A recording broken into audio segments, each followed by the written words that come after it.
they asked was, would you pay the taxes to Rome or not? And if you said you would pay the taxes to Rome, then they saw you as an enemy and may well have executed you. If you said you wouldn't pay it, then you were one of them. You were a supporter of the Zealots. And this instability, social instability, continued because the Zealots were a very hardline bunch. And when we look at the Dead Sea Scrolls, we find that they came out of the general Zealot movement, because within the scrolls we find behind the spiritual ideology of the scrolls, we find this political ideology that's revealed, and it's totally focused on getting rid of these foreign invaders, the Katim, they call them in the scrolls. Now, I'd always seen Jesus as being part of the Zealot movement, an integral part, because when Jesus was arrested in Gethsemane, he said, why are you arresting me? Do you take me for a zealot? This is in the Greek text of the New Testament, which shows that Jesus and the person who wrote the gospel understood the political reality of the time. When Jesus was crucified, which was, we have to remember, a Roman execution, not a Jewish one, he was crucified between two zealots. We had Simon Zelotim, a zealot, as one of the disciples. We had Judas Iscariot. Iscariot comes from Sicarii, which is the knife that the zealots would carry and were notorious for assassinating people with. So there's a lot of zealots around Jesus.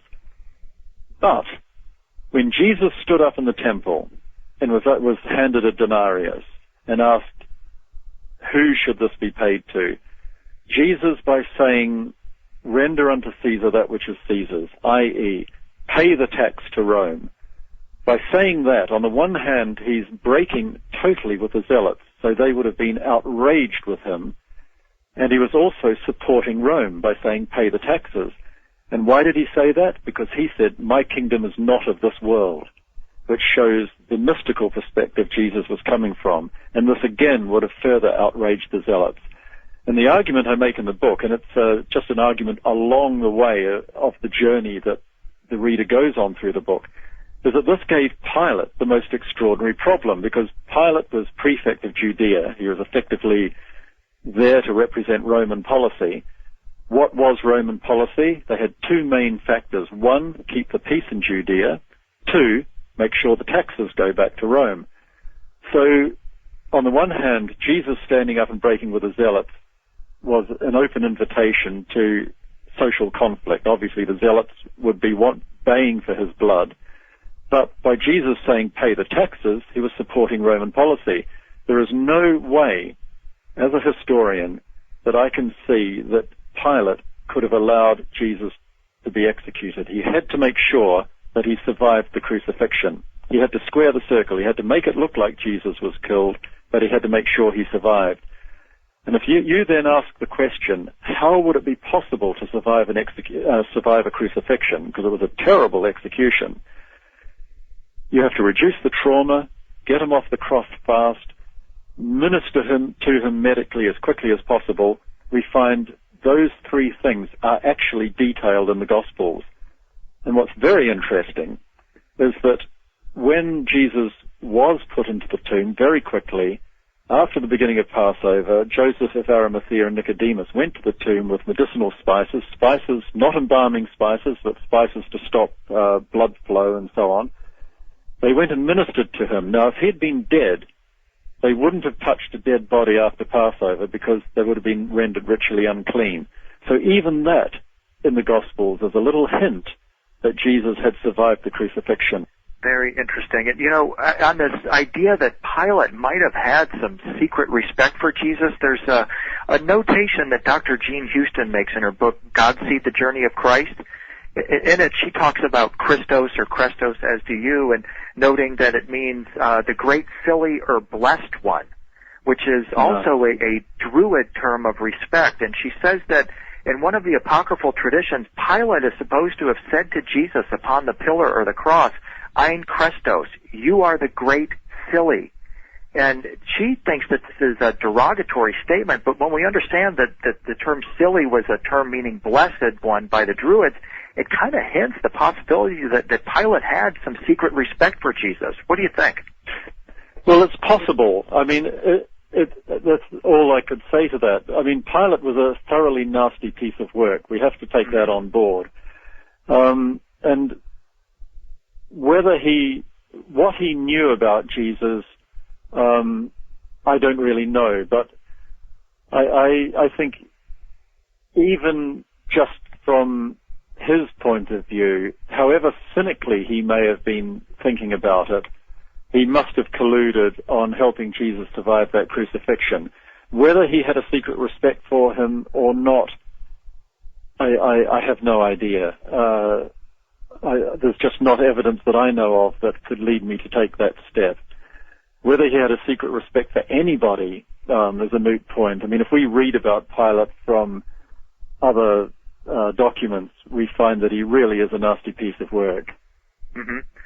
Michael, if you don't mind, I'd like to ask you another question about this otherworldly aspect of the crucifixion. One of my favorite stories comes from the book of Numbers when Joshua and Caleb, two spies, two thieves, go into Canaan and steal an oversized cluster of grapes from the sons of Anak, who are connected with the sons of God. And they return to Moses with this cluster of grapes, and then afterward it disappears. It's not mentioned in the Bible ever again, but seemingly they have stolen something very profound from the sons of the gods.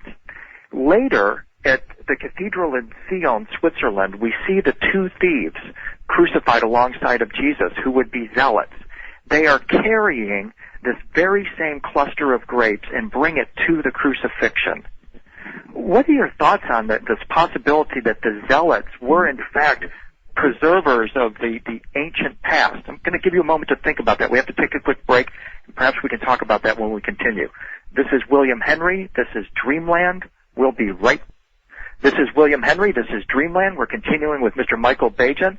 And Michael, as noted before the break, we're talking about wondering if the zealots were preserving ancient spiritual disciplines from the past, if they connected themselves with the past, and why at the cathedral at Sion they would portray the two zealot thieves carrying this cluster of grapes, which seems to symbolize some kind of otherworldly substance to the crucifixion. That's I mean, all I can say is that's a very intriguing thought, because of course grapes too, the whole idea of viticulture has this idea of the grafting of bloodlines, the merging of bloodlines. And certainly with the birth of Jesus, we had this merging of bloodlines because he was of the bloodline of the high priests and he was also of the bloodline of kings. And so one is drawn inevitably to the conclusion that his birth came as a result of dynastic marriage, dynastic alliances. The zealots must have known much about this. What we don't know is why the zealots were so focused upon the politics to the exclusion of the mystical.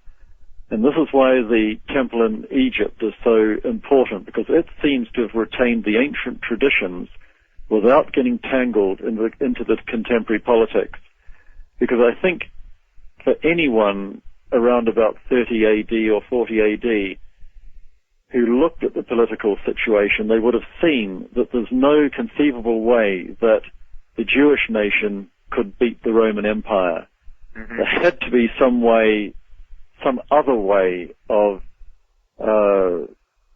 sorting this position out. And I think that Jesus' message of forgiveness and compassion was not only a wonderful message, as true today as it was then, but it's also probably the only practical way of maintaining harmony in what was a very, very torn society at the time. But unfortunately, the hardline zealots insisted eventually on creating a revolt, creating a war, and one can understand why they did it, but it ended up with the destruction of their world, really. This idea of the grapes, my feeling would be that any secrets of this type would be found in the hands of those at the temple in Egypt or in the Therapeutae, because it was the zealots in Israel tended to take things quite literally, whereas the Therapeutae saw the whole Old Testament as a metaphor symbolizing something far greater,